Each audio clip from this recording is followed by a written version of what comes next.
Diduga akibat banyaknya eceng gondok dan sampah yang melintas di aliran sungai, membuat jembatan Lubuk Rukam yang menghubungkan Kecamatan Kandis dengan Kecamatan Rantau Alai patah. Bisa hanyut semua tuh eceng gondok tuh. Habis eceng gondok, jalan.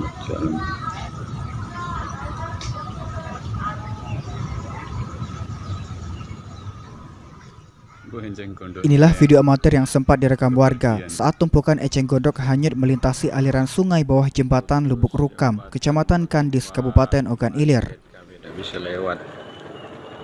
Nah, tunggit. Hal ini diduga menyebabkan jembatan Lubuk Rukam Ogan Ilir yang terbuat dari besi dan plat baja patah terbelah. Patahnya jembatan Lubuk Rukam diduga akibat banyaknya eceng gondok dan tumpukan sampah yang melintasi besi penyanggah di bawah jembatan.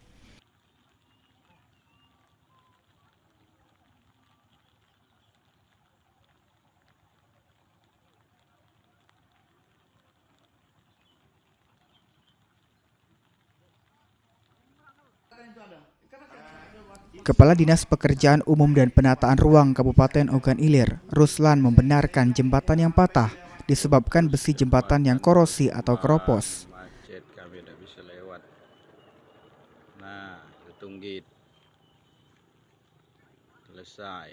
Saat ini warga di 2 desa dan penghubung 2 kecamatan tidak dapat menggunakan jembatan untuk melintas.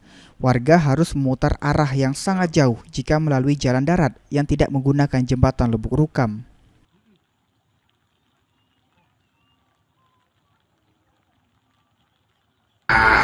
Nah, untuk selanjutnya Pak Bupati sudah memerintahkan kepada kami untuk menyiapkan perahu untuk kalau anak sekolah mau nyebrang, umpamanya masyarakat mau ke seberang pakai motor roda 2, naik perahu tadi. Nah, sudah disiapkan gratis. Ya, itu gratis. Selama berapa hari Pak, berapa bulan atau sampai jembatan itu ada? Karena ada waktu insya Allah sampai jembatan bisa dilewati. Ya, saya bilang ya, sampai dilewati, bukan permanen. Ya, sampai bisa dilewati. Untuk sementara, PUPR telah menyediakan perahu untuk anak-anak sekolah menyeberang sungai hingga menunggu kondisi jembatan bisa dilintasi, namun bukan lintasan sebagai jembatan permanen. Ahmad Romawi, Pol TV.